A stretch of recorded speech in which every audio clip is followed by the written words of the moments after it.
Hey y'all, welcome back to another video. I don't even remember what video number this is because I lost track, to be honest. Anyways, a lot has been going on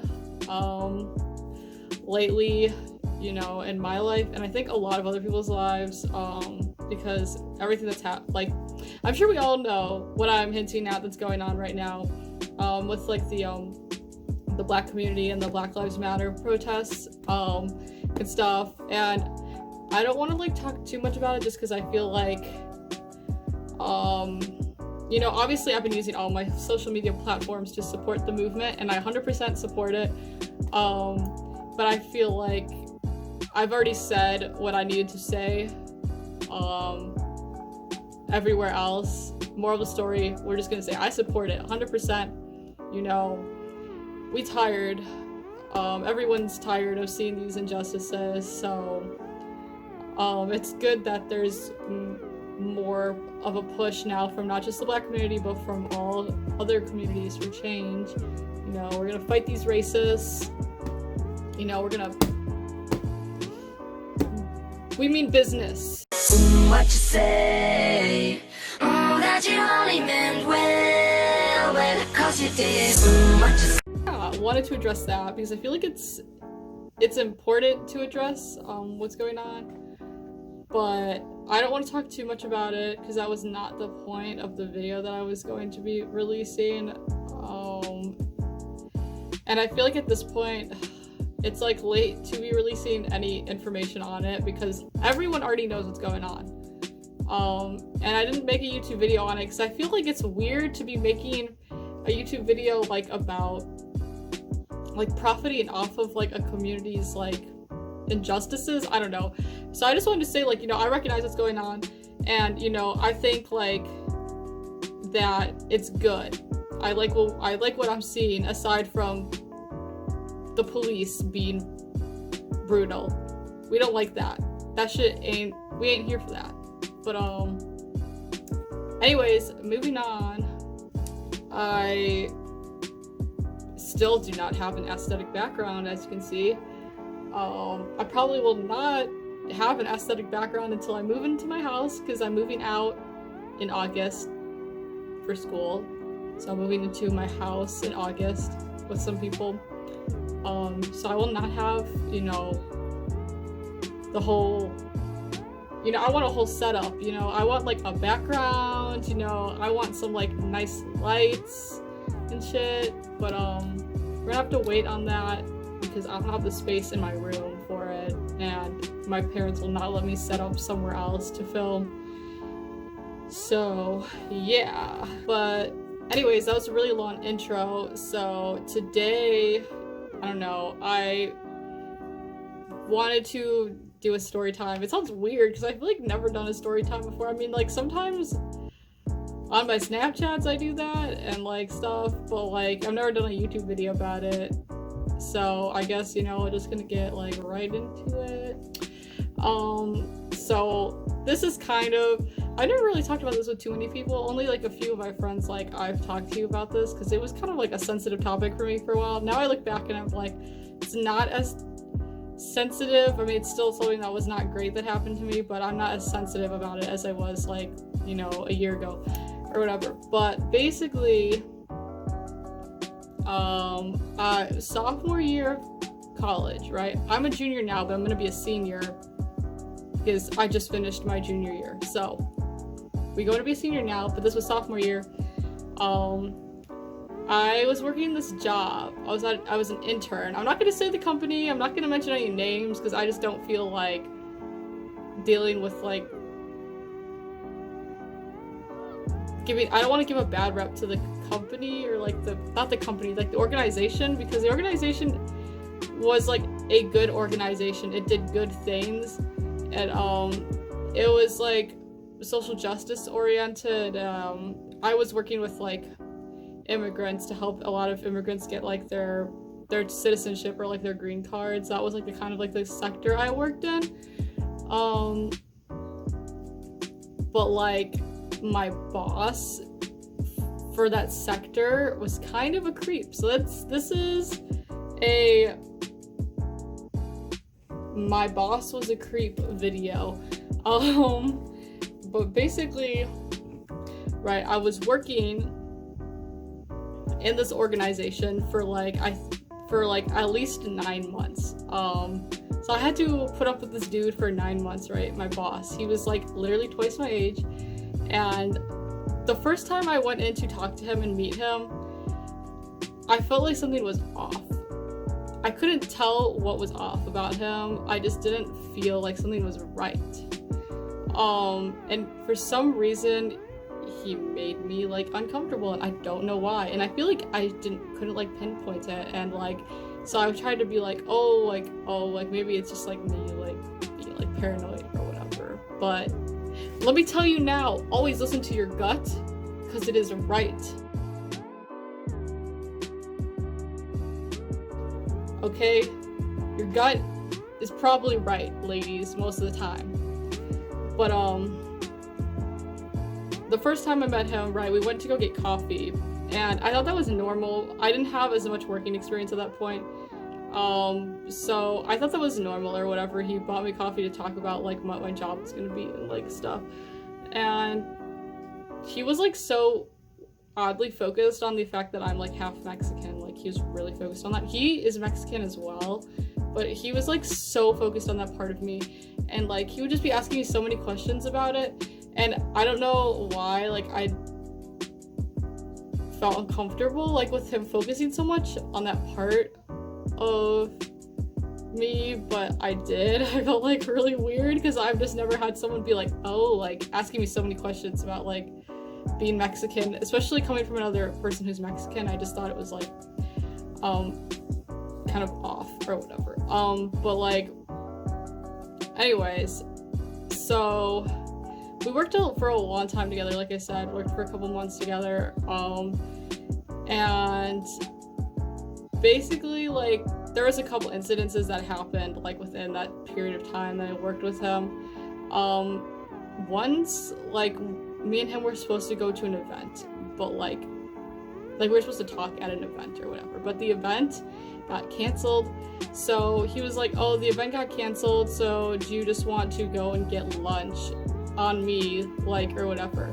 And I was like not thinking about the implications of it at first, to be honest, because I was like stupid. But I was just like, as a broke college student, I was like, free food, like obviously I'm 100% down for that. So I was like, yes. So he took me to this like pretty good Mexican restaurant in the town that I go to college at or whatever, and we were eating, or like we weren't eating, we were ordering stuff, and he was like, oh, do you want alcohol? And I was like 19 at the time, and I was like is that okay? Like that's basically what I like asked him. I was like I'm not 21, so maybe like not. Like it's also like really weird for your boss to offer you as an underage person like alcohol. Like this man was like like in his late 30s, like going on, like I swear to God, like at least he looked like he was going on 40.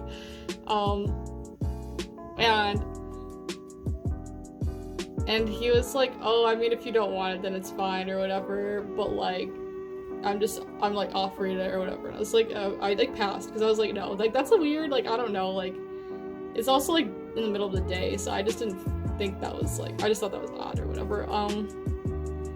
And he was like asking me all these like weird personal questions. Like he was like, oh, like do you have a boyfriend, or like are you interested in dating? And I'm like, coming from like my 38-year-old boss or something like that, I was like, first off, I had just gotten, I think it was around the time when I had just like been broken up with by like an ex, so I was like saying like, oh no, like ha ha ha, I don't have a boyfriend, but I don't want one right now. Like I wasn't interested in a relationship with anybody at that moment. I was really just kind of like trying to be like independent. Also, like, I knew what he was hinting at, and I was like, I don't want to give this man any false hope, like, at all. Like, that's just disgusting. Like, you're almost twice my age, like, no way, like, or whatever.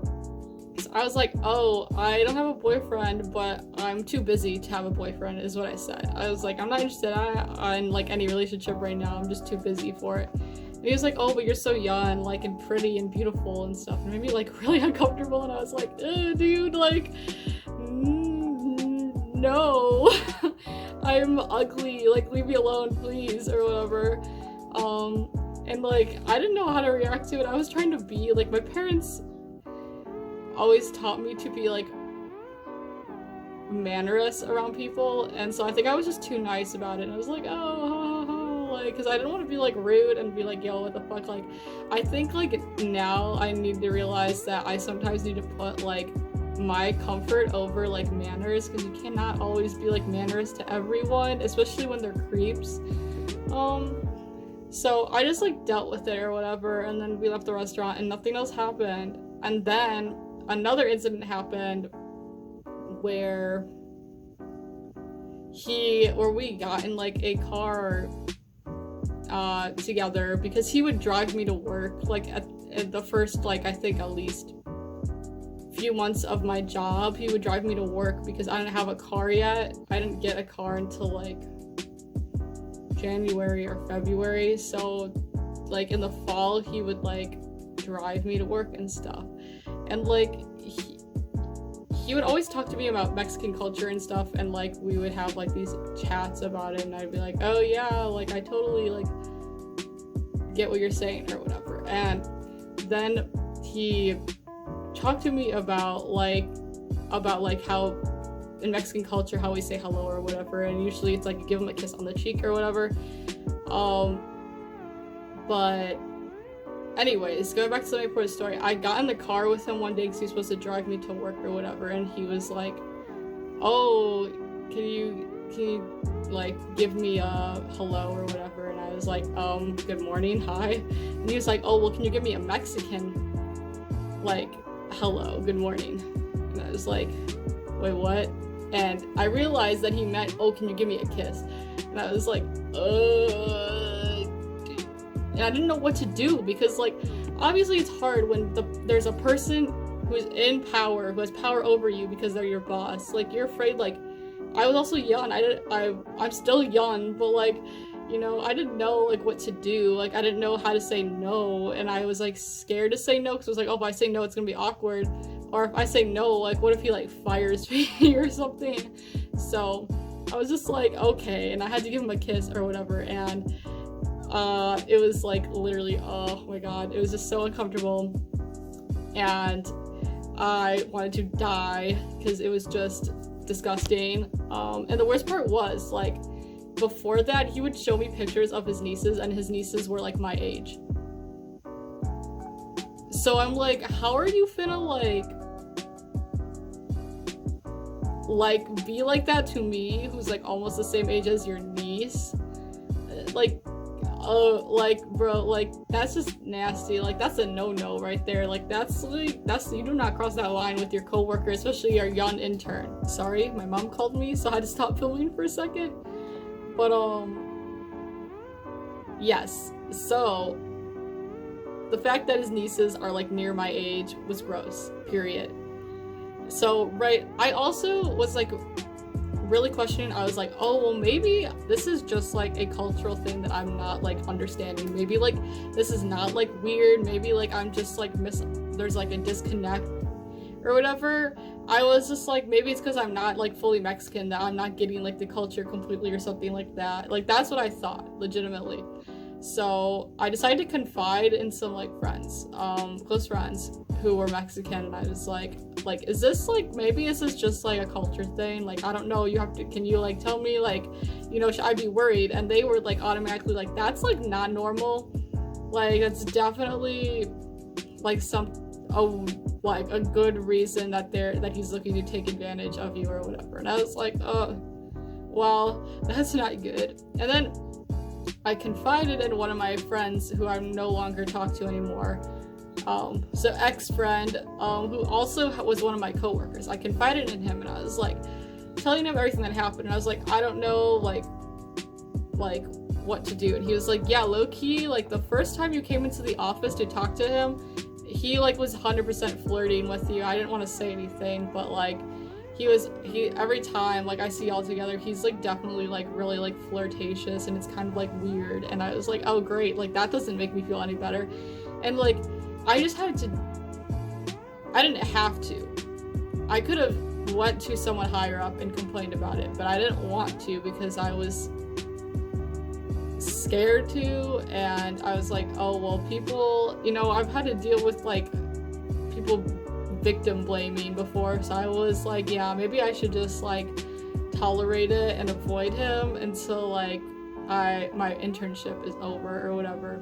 So that's basically what I did, and there wasn't too much, like I seriously avoided him like 100%. Like if I could get out of going to the office and doing my work like from home, I did, because I didn't want to see him.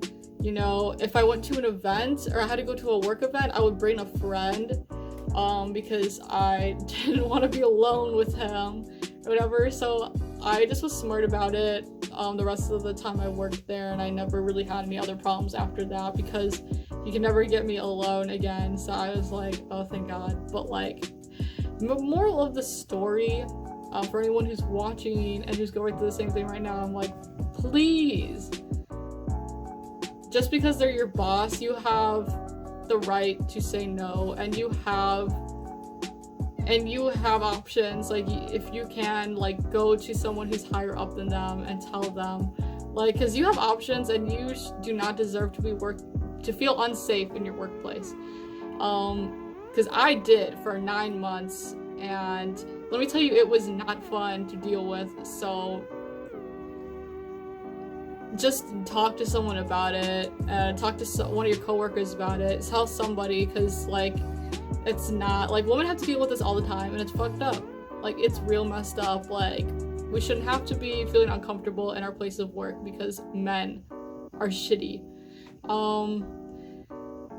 So yeah, but also feel free, if you're going through this right now, like if you're comfortable, reach out to me, we can talk about it. Maybe we can try to find some like options, you know, so that you don't lose your job or something like that, because like I said, this is like fucked up, but we gotta like, you know, stop putting up with men in the workplace who love to just be creepy, essentially. But yeah, that was the story. I hope y'all are having a good Pride. I'm gonna have a good Pride. Even if I'm in the house, it's Pride Month. We are ready to get lit in our houses and, you know, have a great time. So stay woke, y'all. Stay safe, eat healthy, don't let COVID-19 get you. Support Black Lives Matter, and happy Pride. Chinatown.